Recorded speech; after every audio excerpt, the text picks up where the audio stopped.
ನಮಸ್ಕಾರ ಸ್ನೇಹಿತರೆ, ನಾವು ಈ ಒಂದು ವಿಡಿಯೋದಲ್ಲಿ ಶಿಕ್ಷಕರ ನೇಮಕಾತಿ 2026ಕ್ಕೆ ಸಂಬಂಧಪಟ್ಟ ಹಾಗೆ ಒಂದಷ್ಟು ಚರ್ಚೆಯನ್ನು ಮಾಡೋಣ.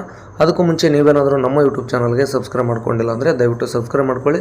ಜೊತೆಗೆ ಈ ಒಂದು ವಿಡಿಯೋದ ಕಮೆಂಟ್ ಬಾಕ್ಸ್ನಲ್ಲಿ ಮತ್ತು ಡಿಸ್ಕ್ರಿಪ್ಷನಲ್ಲಿ ಟೆಲಿಗ್ರಾಮ್ನ ಲಿಂಕ್ ಇರುತ್ತೆ. ಆ ಒಂದು ಲಿಂಕ್ನ ಬಳಸ್ಕೊಂಡು ಬೇಕಾದರೆ ಟೆಲಿಗ್ರಾಮ್ನು ಕೂಡ ಜಾಯ್ನ್ ಆಗಿರಿ. ಅಲ್ಲಿ ಒಂದಷ್ಟು ನೋಟ್ಸ್ಗಳನ್ನು ವೀಡಿಯೋಗಳನ್ನು ಶೇರ್ ಮಾಡ್ತಾ ಇರ್ತೀನಿ, ನಿಮಗೆ ಸಹಾಯ ಆಗ್ಬೋದು ಅಂತ ಹೇಳ್ತಾ ನಾವು ನೇರವಾಗಿ ವಿಷಯಕ್ಕೆ ಹೋಗೋಣ. ಸ್ನೇಹಿತರೆ, ಹಲವಾರು ಜನ ಟಿ ಟಿಯನ್ನು ಪಾಸ್ ಮಾಡ್ಕೊಂಡಿರಲಿಲ್ಲ.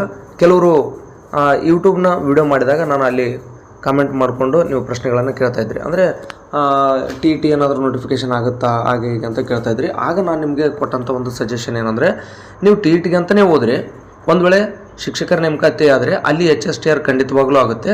ಅಂದರೆ ಟಿ ಟಿ ನೋಟಿಫಿಕೇಷನ್ ಆದರೆ ನೀವು ಟಿ ಟಿ ಓದಂತ್ರಿ. ಟಿ ಟಿ ನೋಟಿಫಿಕೇಷನ್ ಆಗಲಿಲ್ಲ, ಶಿಕ್ಷಕರ ನೇಮಕಾತಿ ಆಯಿತು ಅಂದರೆ ಟಿ ಟಿ ಓದಿದ್ದು ಲಾಸ್ ಆಗಲ್ಲ, ಅಲ್ಲಿ ನಿಮಗೆ HSTR ಅನುಕೂಲ ಆಗುತ್ತೆ ಅನ್ನುವಂಥ ವಿಚಾರವನ್ನು ಹೇಳಿದ್ದೆ. ಅಂದರೆ ಯಾರು ನಮ್ಮ ಒಂದು ಯೂಟ್ಯೂಬ್ ಚಾನಲನ್ನು ನಿರಂತರವಾಗಿ ನೋಡ್ಕೊಂಡು ಬಂದಿದ್ದರೆ ಅವ್ರಿಗೆ ನಾನು ಹೇಳ್ತಕ್ಕಂಥ ವಿಚಾರ ಅರ್ಥ ಆಗುತ್ತೆ. ಹೋಗಲಿ, ಇದನ್ನು ಹೇಳೋದಕ್ಕೋಸ್ಕರ ನಾನೇನು ಬಂದಿಲ್ಲ ಇಲ್ಲಿ. ಮತ್ತು ಈಗ ನಾವು ಓದ್ತಾ ಇದ್ದೀವಿ, ಇಂಥ ಸಂದರ್ಭದಲ್ಲಿ ಇದನ್ನು ಹೇಳುವಂಥ ಅವಶ್ಯಕತೆ ಇತ್ತು ಅನ್ನುವಂಥದ್ದು ಕೆಲವರಿಗೆ ಅನಿಸ್ಬೋದು. ಸೊ ವಿಡಿಯೋನ ಪೂರ್ತಿ ನೋಡಿರಿ, ಯಾಕಂದರೆ ಒಂದಷ್ಟು ಮಾಹಿತಿ ಇದೆ, ಅದಕ್ಕೋಸ್ಕರ ನಾನು ಹೇಳ್ತಾ ಇದ್ದೀನಿ. ನೋಡಿ, ಇಲ್ಲಿ ಏನಾಗಿದೆ ಅಂತಂತಂದರೆ, ನೀವು ಟಿ ಟಿ ಪಾಸ್ ಆಗಿಲ್ಲ ಅಂತಂತಂದರೆ ನೀವು PST ಗೂ ಇಲ್ಲ, GPT ಗೂ ಇಲ್ಲ, ಬಟ್ HSTRಗೆ ನೀವು ಎಲಿಜಿಬಲ್ ಇದ್ದೀರಿ. ಬಟ್ ಈಗಿರ್ತಕ್ಕಂಥ ಒಂದೇ ಒಂದು ಅವಕಾಶ, ಅದು ಕೂಡ ನಿಮಗೆ ದೇವರು ಕೊಟ್ಟಿರ್ತಕ್ಕಂಥ ಒಂದು ಅವಕಾಶ. ಅದು ಈ ಒಂದು ಅವಕಾಶವನ್ನು ಯಾವುದೇ ಕಾರಣಕ್ಕೂ ಮಿಸ್ ಮಾಡ್ಕೋಬಾರ್ದು. ಹಾಗಾದರೆ ಇಂಥ ಒಂದು ಅವಕಾಶವನ್ನು ಬಳಕೆ ಮಾಡ್ಕೋಬೇಕಾಗಿತ್ತು ಅಂತಂದರೆ ಪ್ರಮುಖವಾಗಿ ಏನೆಲ್ಲ ಓದಬೇಕಂತಕ್ಕಂಥದ್ದು ತುಂಬಾ ಮುಖ್ಯ ಆಗುತ್ತೆ. ಅದಕ್ಕೋಸ್ಕರ ನಾನು ಒಂದು PDF ತೋರಿಸ್ತೇನೆ ನಿಮಗೆ. ನೋಡಿ ಸ್ನೇಹಿತರೆ, ತಾವಿಲ್ಲಿ ನೋಡ್ಬೋದು. ನೋಡಿ, GPSTR ಮತ್ತು HSTR ಸಲುವಾಗಿಯೇ ಈ ಒಂದು ಕೈಪಿಡಿ ರಚನೆ ಆಗಿರ್ತಕ್ಕಂಥದ್ದು. ಈ ಒಂದು ಕೈಪಿಡಿಯಲ್ಲಿ ಒಟ್ಟು 2500 ಪ್ರಶ್ನೆಗಳು, ಆಯ್ಕೆಗಳು ಮತ್ತು ಉತ್ತರ ಜೊತೆಗೆ ಸ್ವಲ್ಪ ವಿವರಣೆಯನ್ನು ನೀಡಲಾಗಿರ್ತಕ್ಕಂಥದ್ದು. ಹಾಗಾದರೆ ಈ ಒಂದು ಪುಸ್ತಕವು ಯಾವೆಲ್ಲ ವಿಷಯವನ್ನು ಒಳಗೊಂಡಿದೆ ಅಂತಂದರೆ, ಈ ಒಂದು ಪುಸ್ತಕದಲ್ಲಿ ಇತಿಹಾಸ, ಭೂಗೋಳಶಾಸ್ತ್ರ, ಸಂವಿಧಾನ, ಅರ್ಥಶಾಸ್ತ್ರ, ವ್ಯವಹಾರ ಅಧ್ಯಯನ, ಸಮಾಜಶಾಸ್ತ್ರ, ಹಾಗೆಯೇ ಕೆಲವೊಂದಿಷ್ಟು ಪ್ರಶ್ನೆಗಳು ಸಾಮಾನ್ಯ ಜ್ಞಾನದಿಂದ ಬಂದಿರತಕ್ಕಂಥದ್ದು. ಹಾಗಾದರೆ ಈ ಒಂದು ಪುಸ್ತಕ ನಿಮಗೆ ಬೇಕಾದಲ್ಲಿ ಇಲ್ಲಿ ಅವರ ಸಂಪರ್ಕಕ್ಕೆ ಸಂಬಂಧಪಟ್ಟಂತೆ ಒಂದು ಮೊಬೈಲ್ ನಂಬರ್ ಇದೆ. ಇಲ್ಲಿರ್ತಕ್ಕಂಥ ನಂಬರನ್ನು ಬಳಸ್ಕೊಂಡು ನೀವು ಈ ಒಂದು ಪುಸ್ತಕವನ್ನು ಪಡೆದುಕೊಳ್ಬೋದು. ಇದರ ಜೊತೆಗೆ ಒಂದು ಪ್ರಮುಖ ವಿಚಾರ ಏನು ಅಂತಂದರೆ, ನೋಡಿ, GK ಪೇಪರ್ನಲ್ಲಿ ನಿಮಗೆ ಏನಿರುತ್ತೆ ಅಂತಂದರೆ ಕ್ರೀಡೆಗೆ ಸಂಬಂಧಪಟ್ಟಂಥ ಪ್ರಶ್ನೆಗಳಿರ್ತವೆ. ಅದನ್ನು ಸಪ್ರೇಟಾಗಿ ಕೊಟ್ಟೇ ಬಿಟ್ಟಿದ್ದಾರೆ ಅವರು. ಅದರ ಜೊತೆಗೆ ಇಂಪಾರ್ಟೆಂಟ್ ಆದಂಥ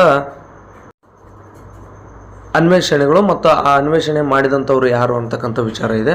ಜೊತೆಗೆ ಪ್ರಮುಖವಾದಂಥ ಕವಿಗಳು ಮತ್ತು ಅವರು ಬರೆದಂಥ ಕೃತಿಗಳಿದ್ದಾವೆ. ಈ ಎಲ್ಲ 3 PDF ಸಪ್ರೇಟಾಗಿ, ಅಂದರೆ ಕ್ರೀಡೆಗೆ ಸಂಬಂಧಪಟ್ಟಂಥದ್ದು, ಅನ್ವೇಷಣೆಗಳಿಗೆ ಸಂಬಂಧಪಟ್ಟಂಥದ್ದು, ಹಾಗೆಯೇ ಇನ್ನೊಂದು ಲೇಖಕರು ಹಾಗೂ ಅವರು ಬರೆದಂಥ ಪುಸ್ತಕಗಳು, ಇದಕ್ಕೆ ಸಂಬಂಧಪಟ್ಟಂತೆ ಒಟ್ಟು 3 PDF ಅಂದರೆ ಈ ಒಂದು ಪುಸ್ತಕವನ್ನು ನೀವು ಈ ಒಂದು ನಂಬರ್ಗೆ ವಾಟ್ಸಪ್ ಮಾಡುವುದರ ಮೂಲಕ, ಅಂದರೆ ವಾಟ್ಸಪ್ ಮೂಲಕ ಒಂದು ಮೆಸೇಜನ್ನು ಕಳಿಸ್ರಿ.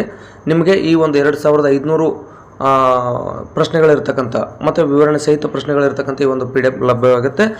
ಅಂದರೆ ಈ ಒಂದು 2500 ಪ್ರಶ್ನೋತ್ತರಗಳು ಮತ್ತು ವಿವರಣೆ ಏನಿದೆ, ಈ ಒಂದು PDF ನೀವು ತೊಗೊಂಡ್ರಿ ಅಂತಂದರೆ ಅವ್ರು ನಿಮ್ಗೆ ಏನು ಮಾಡ್ತಾರೆ ಅಂದರೆ, ಈಗ ನಾನು ಹೇಳಿದ್ನಲ್ಲ 3, ಅಂದರೆ ಕ್ರೀಡೆಗೆ ಸಂಬಂಧಪಟ್ಟಂಥದ್ದು ಮತ್ತು ಅನ್ವೇಷಣೆಗಳಿಗೆ ಸಂಬಂಧಪಟ್ಟಂಥದ್ದು ಮತ್ತು ಇನ್ನೊಂದು ಕೃತಿ ಮತ್ತು ಆ ಕೃತಿಯನ್ನು ಬರೆದಂಥ ಲೇಖಕರು, ಆ 3 PDF ಉಚಿತವಾಗಿ ನೀಡ್ತಾರಂತೆ. ಆ ಕಾರಣದಿಂದಾಗಿ ಈ ಒಂದು PDF ನೀವು ಅವ್ರ ಬಳಿ ಪಡೆದುಕೊಳ್ಳಿ. ಅಂದರೆ ಇದನ್ನು ನೀವು ತೊಗೊಂಡ್ರಿ ಅಂತಂದರೆ ಉಳಿದಂಥ 3 ಉಚಿತವಾಗಿ ನಿಮಗೆ ಸಿಗುತ್ತವೆ. ಹಾಗಾದರೆ ಇದರಲ್ಲಿ ಏನೇನಿದೆ ಅನ್ನೋದನ್ನು ನೋಡೋದಾದರೆ, ನೋಡಿ, ಈ ರೀತಿಯಾಗಿ ಇರ್ತಕ್ಕಂಥದ್ದು. ನೋಡಿ, ಇದು ತುಂಬ ಚೆನ್ನಾಗಿ ನೀಡಲಾಗಿದೆ. ಅಂದರೆ ಪ್ರಶ್ನೆಗಳು ಬೇರೆ ಬಣ್ಣದಲ್ಲೇ ಇದ್ದಾವೆ, ಆಮೇಲೆ ಆಯ್ಕೆಗಳೇ ಬೇರೆ ಬಣ್ಣದಲ್ಲೇ. ಅಂದರೆ ಬಣ್ಣ ಇಂಪಾರ್ಟೆಂಟ್ ಅಲ್ಲ, ವಿಷಯ ಇಂಪಾರ್ಟೆಂಟ್, ಬಟ್ ನಿಮಗೆ ಓದೋದಕ್ಕೂ ಕೂಡ ಮನಸ್ಸು ಬರುತ್ತೆ ಆ ರೀತಿಯಾಗಿ ಇದ್ದರೆ ಅಂತಕ್ಕಂಥದ್ದು. ನೋಡಿ, ಇಲ್ಲಿ ಹಾಗೆ ಸುಮ್ಮನೆ ನಾವು ಎಕ್ಸಾಂಪಲ್ ನೋಡೋದಾದರೆ, ನೋಡಿ ಏನಾಗಿದೆ ಅಂತಂದರೆ, ಸೂಕ್ಷ್ಮ ಶಿಲಾಯುಧಗಳು ಯಾವ ಶಿಲಾಯುಗದ ಪ್ರಮುಖ ವೈಶಿಷ್ಟ್ಯ? ಮಧ್ಯಶಿಲಾಯುಗ ಅಂತ ತಮಗೆ ಗೊತ್ತಿದೆ. ನೋಡಿ, ಭಾರತ ಶಿಲಾಯುಗದ ಮಾನವನು ಬೆಂಕಿ ಅರಿವನ್ನು ಹೊಂದಿದ್ದನೆಂಬುದಕ್ಕೆ ಬೂದಿಯ ಕುರುಹುಗಳು ದೊರೆತಿರ್ತಕ್ಕಂಥ ನೆಲೆ ಯಾವುದು ಅಂದರೆ ಅದು ಕರ್ನೂಲು, ನಿಮ್ಗೆ ಗೊತ್ತಿದೆ. ಸೊ ಈ ರೀತಿಯಾಗಿ ಏನಾಗಿದೆ ಅಂತಂದರೆ ಸಿಂಧು ನಾಗರಿಕತೆ. ಒಟ್ಟಾರೆ ಈಗ ಏನಾಗಿದೆ ಅಂದರೆ 8th, 9th, 10th ಈ ಎಲ್ಲ ಪುಸ್ತಕಗಳಿಂದ ಕೇಳಬಹುದಾದಂಥ ಪ್ರಮುಖವಾದಂಥ ಪ್ರಶ್ನೆಗಳು, ಹಾಗೆ ಇತರೆ ಪುಸ್ತಕಗಳಿಂದಲೂ ಕೂಡ ಪಡೆದುಕೊಂಡಿರ್ತಕ್ಕಂಥ ಒಟ್ಟು 2500 ಪ್ರಶ್ನೋತ್ತರಗಳಿದ್ದಾವೆ. ಒಟ್ಟು 649, ನೋಡಿ 649 ಪುಟ ಇದು ಇರ್ತಕ್ಕಂಥದ್ದು. ಸೊ ವ್ಯವಹಾರ ಅಧ್ಯಯನದ ಪ್ರಶ್ನೆಗಳು ಕೂಡ ಇಲ್ಲಿ ಇರ್ತಕ್ಕಂಥದ್ದು. ನನಗನ್ಸುತ್ತೆ ಈ ಒಂದು ಪುಸ್ತಕ ನಿಮಗೆ ಹೆಲ್ಪ್ ಆಗ್ಬೋದು. ಇದನ್ನು ನೀವು ತೊಗೊಂಡ್ರಿ ಅಂತಂದರೆ ಒಂದು 3 ಫ್ರೀ ಸಿಗ್ತವೆ. ಒಂದು ಸಾರಿ ಅಲ್ಲಿ ಕೊಟ್ಟಿರ್ತಕ್ಕಂಥ ನಂಬರ್ಗೆ ನೀವು ವಾಟ್ಸಪ್ ಮೂಲಕ ಅವ್ರ ಜೊತೆ ಸಂಪರ್ಕವನ್ನು ಮಾಡಿರಿ. ಆ ನಂತರ ಅಲ್ಲಿ ಏನು ಇರುತ್ತೆ ಮಾತಾಡಿಕೊಂಡು ನೀವು ಬೇಕಾದರೆ ತೊಗೋಬೋದಾಗಿರುತ್ತೆ. ಸೊ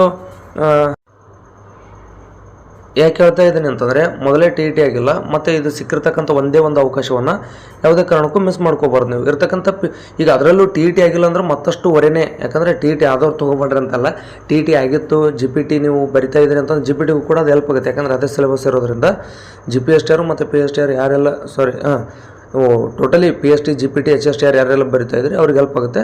ಅದರಲ್ಲಿ ಸಮಾಜ ವಿಜ್ಞಾನದ ಏನಿತ್ತಲ್ಲ ಅದು GPTಗೆ ಮತ್ತು HSTRಗೆ ಅಂತಲೇ ರೆಡಿ ಮಾಡಿರ್ತಕ್ಕಂಥದ್ದು. ಆ ಕಾರಣದಿಂದಾಗಿ ನೀವು ಯಾರೆಲ್ಲ ಸಮಾಜ ವಿಜ್ಞಾನ ವಿಷಯಕ್ಕೆ ನೀವು ಎಕ್ಸಾಮನ್ನು ಬರಿತಾ ಇದ್ದೀರಿ GPT ಮತ್ತು HSTR ಅವರು ಖಂಡಿತವಾಗ್ಲೂ ಆ ಒಂದು PDF ಕೇಳಿ ಪಡೆದುಕೊಳ್ಳಿ.